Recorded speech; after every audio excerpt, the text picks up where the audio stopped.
आखिरी चराग। रात के वक्त वो गांव अजीब सा लगता था। अंधेरा इतना गहरा होता कि लगता रोशनी ने यहाँ आना छोड़ दिया हो।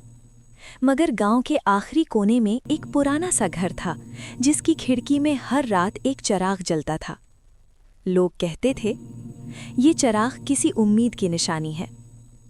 उस घर में एक बूढ़ी औरत रहती थी, बीबी ज़ैनब। वो हर शाम सूरज ढलते ही चराग जलाती और दरवाजे के पास बैठकर इंतज़ार करती। किसका? कोई नहीं जानता था।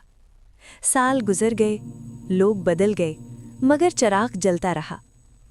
एक दिन गांव में एक मुसाफिर आया, थका हुआ, खामोश, आंखों में सवाल। रात होने लगी तो उसने चराग देखा और बेइख्तियार उस घर की तरफ चल पड़ा। उसने दरवाज़ा खटखटाया। बीबी ज़ैनब ने दरवाज़ा खोला और मुस्कुरा कर कहा, आ गए हो? मुसाफिर हिला। आप मुझे जानती हैं? वो बोली, नहीं, मगर मैं किसी का इंतज़ार कर रही थी, और जो भी इस चराग की रोशनी तक पहुंच जाए वो कभी खाली हाथ नहीं लौटता। उस रात उन्होंने उसे खाना दिया, छत दी और एक गहरी सी खामोशी। रात के आखिर में मुसाफिर ने पूछा, बीबी, आप रोज़ चराग क्यों जलाती हैं? बीबी ज़ैनब की आंखों में नमी आ गई। वो बोली, मेरा बेटा सालों पहले बिछड़ गया था।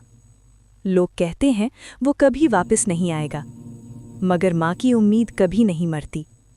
ये चराग उसके लिए है और उन सब के लिए भी जो अंधेरों में रास्ता ढूंढ रहे हैं। सुबह मुसाफिर रवाना हो गया, मगर जाते हुए उसने कहा, अम्मी, आपका चराग मैं अपने दिल में ले जा रहा हूँ।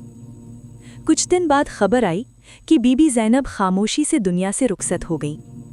उस रात उस घर में चराग नहीं जला, लेकिन अजीब बात ये थी कि उस रात गांव के कई घरों में रोशनी थी। कहीं कोई मुसाफिर ठहरा था, कहीं कोई टूटा हुआ दिल जुड़ रहा था, और कहीं दूर शहर में वो मुसाफिर किसी और के लिए चराग